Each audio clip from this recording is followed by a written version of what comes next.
उसने आंखें खोल कर देखा तो हल्की बूंदें अभी भी बरस रही थीं। दांत खुद भिज गए। ठंड की सिरहन मानो पंजों के रास्ते रीढ़ की हड्डी तक कल मुंह ही यूं घुसी चली आई जैसे ठंड अपने मायके आई हो। उसकी आह सी निकल पड़ी और कंधे के साथ शरीर का ऊपरी भाग यूं फुरफुरी में फड़फड़ाया कि कंबल निगोड़ा धप से सरक कर खाट के नीचे जा गिरा। हाय ठंड! मुंह से ना चाहते हुए भी भद्दी भद्दी गालियां उसके मुंह से निकल पड़ी। झुककर उसने कंबल तो उठा लिया, मगर हिम्मत ना हुई कि पैरों को उस टूटी चप्पल में डाल सके। कमबख्त तला ही इसका घिसा पड़ा है, पहनो कि ना पहनो बराबर हो जाए। उसने अपनी निगाह झोपड़े से बाहर डाली तो बाहर टपकती हल्की बूंदों को देख वो खुद हंसने लगा। क्योंकि पिछली रात उसने अपने छप्पर के ऊपर लंबी सूखी घासें डाल दी थीं। अगर लंबी सूखी घासें नहीं डाली होती तो ये निर्दय बारिश उसका घर पानी से भर देती। फिर भी छप्पर से पानी की कुछ बूंदें टपकती हुई दीवार के सहारे नीचे जैसे रमिया की बल खाती पूंछ जमीन पे फिसलती हुई दरवाजे की तरफ बाहर जा रही थी। रमिया? हाँ रमिया। रमिया का ख्याल आते ही जैसे वो चौंक गया। हे भगवान! रमिया को तो शाम दूध धोने के बाद वो पिछले वाले गड्ढे के नीम के नीचे बांध आया था। आधी रात हो चुकी। उफ! बारिश का भी क्या मातम है। गड्ढा तो भर नहीं गया होगा पानी से? वेलगू ना चाहते हुए भी जोर से चिल्लाया, रमिया! ओ रमिया! अब एक झटके के साथ उसके दोनों पंजे उस टूटी चप्पल में यूं समा गए जैसे ये पंजे और चप्पल की यारी जन्मों की हो। दांत ठंड में जोर से किटकिटा गए। उसने डंडा उठा और बाहर की तरफ निकल पड़ा। सच बात तो यह है, उसके बुढ़ापे का इकलौता सहारा अब ये शायद डंडा ही है। वेलगू ने एक बार और पुकारा, रमिया! ओ रमिया! आवाज काहे ना देती है? वो निगोड़ी भिगो के ही मानेगी क्या? खुद अपने से ही बुदबुदाते हुए वेलगू बाहर की ओर निकल पड़ा। वेलगू की बूढ़ी आंखें बाहर आके उस नीम के पेड़ की तरफ जम गईं। कान जैसे सतर्क थे रमिया की हल्की सी भी रंभाने की आवाज को सुन ले। वो धीरे से नीम के पेड़ की तरफ बढ़ा। उस नीम के पेड़ की तरफ जाने के अलावा उसके पास कोई रास्ता भी तो ना था। वेलगू की हिम्मत नहीं हो रही थी कि वो इस छमछमाती बारिश में पैर बाहर निकाल भीगते हुए रमिया को ढूंढे। मगर ढूंढना तो था ही भाई, आखिर उसके बुढ़ापे का सहारा थी। वेलगू रमिया का थोड़ा दूध खुद पीते और थोड़ा गांव वालों को बेच देते। हल्की फुल्की कमाई के साथ वेलगू का बुढ़ापा आराम से गुजर रहा था। हल्की सी हंसी वेलगू के दिमाग में गूंजी।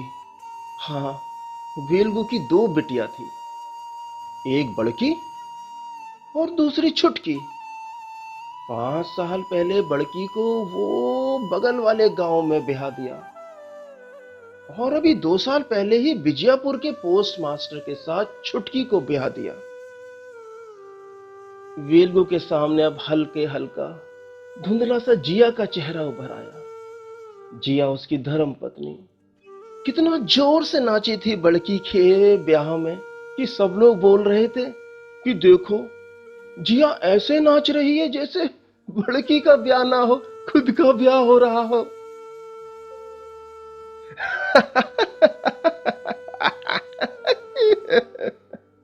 वेलगू अपने आप हंस पड़े, जैसी उनको जिया का नाचना याद आया। और सच ये भी है, जिया की याद से कुछ बूंदें उमड़ आई, हल्की सी धुंधली सी उनकी आंखों में। मगर जिया का नाचना याद आते ही जैसे दरवाजे के बाहर खड़ा वेलगू अभी भी आंगन में बिटिया की बारात और मंजीरों और ढोल की धुन में जिया को नाचता देख रहा था। उसे यूं लगने लगा जैसे अभी भी जिया सामने नाच रही हो। पता नहीं क्या था, वेलगू का एक हाथ लाठी को थामे हल्का सा उठा और दूसरी तरफ का पैर भी मानो पंख लगाए हल्का सा उठा, और हल्के हल्के वेलगू जैसे नाचने लगा। ठंड की सर्द रात, हल्की बारिश की बूंदों की छींटे, जैसे कुछ हो ही ना वेलगू के लिए अब। बस जिया, ढोल की धुन और वेलगू का कमजोर शरीर और हल्का हल्का वेलगू का नाचना।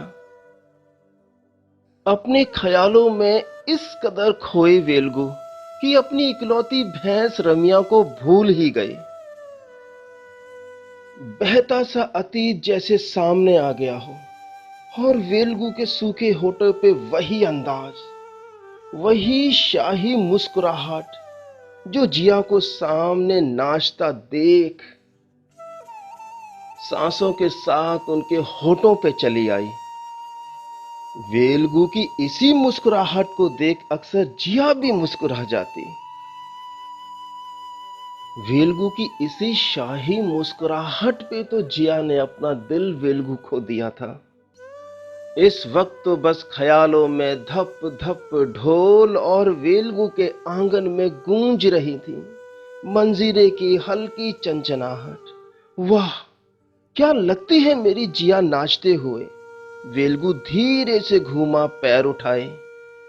कमजोर देह थी, मगर आज पंख जो मिले थे तो क्यों ना नाचे वेलगू आज।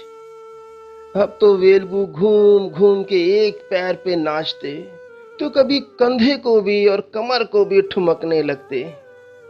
आखिर ख्यालों में सामने नाचती जिया का साथ क्यों ना देता वेलगू। अब तो कंबल ने भी जैसे हाथ जोड़ लिए और धम सा जमीन पे गिर पड़ा। जिया को नाचता देख वेलगू और ज्यादा सोच भी क्या पाते। आंखें बंद, हल्का हल्का थिरकता उनका कमजोर बदन। बारिश हल्की हो चुकी थी, मगर इतनी जिंदगी तो बारिश की बूंदों में अभी भी थी कि भिगो दे वो वेलगू को। अब हल्का हल्का भीगता वेलगू, हल्का हल्का नाचता वेलगू। समय जैसे वेलगू से बोल रहा हो कि वेलगू रुक जा ना नाच, रमिया को ले वाला। रात का तीसरा पहर बीतने को है, देख मंदबुद्धि वेलगू रुक जा। और धम से वेलगू जमीन पे गिर पड़ा। जमीन पे बहते पानी की मोटी धार ने जैसे कोशिश की हो उसे संभालने की। आह! करहा के साथ वेलगू गिरने के दर्द से जैसे खुद चिल्ला पड़ा। कौन करम जली बीच में आ गए, परे हट वरना सर फाड़ दूंगा। घुटनों के बल हाथ से जोर लगा, सामने देख वेलगू उठने की कोशिश करने लगा। हे भगवान, जिया कहाँ है? बड़की का मंडप अभी तक तो आंगन में सजा था, कहां गया?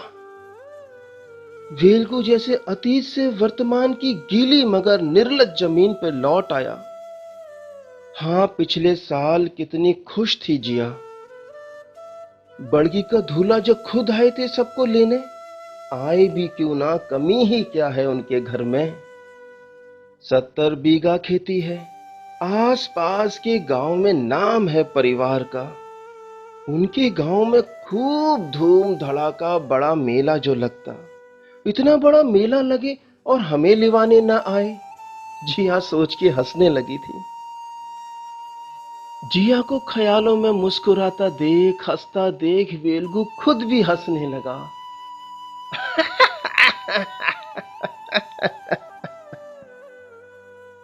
कितने खुश थे सब लोग। बड़की के दूल्हा खुद ट्रैक्टर ट्रॉली चलाकर लेकर आए थे और सब खुशी खुशी नाचते हुए मुस्कुराते उस ट्रॉली में सवार हुए। हाँ, यही बारिश पिछले साल भी थी। वेल्गु को याद आया कि दूल्हे राजा ने पिछले साल जिया से कहा था, माँ जी, इस साल मना ना करियो, नई साड़ी हमको लेने दियो, बापू ना पसंद कर पाएंगे। और जिया जोर से हंसने लगी। मन खुश था। सच है, दूल्हे राजा पे तो जैसे खुशी सवार थी। बड़की के पांव जो भारी हुए थे, 3 साल बाद बड़की पर कुल देवी प्रसन्न हुई थी। उस खुशी की गलती कहें या हल्की बूंदों की गलती कहें, बस भड़क गया हाथ। ट्रैक्टर ट्रॉली समेत सब जमुना मैया के पतवारे चलते चलते मैया की देह में समा गए। लील गई जमुना सबको।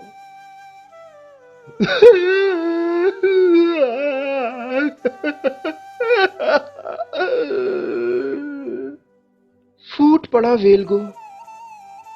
रोते हुए सर जमीन से टकराया मगर रोना कम ना हुआ।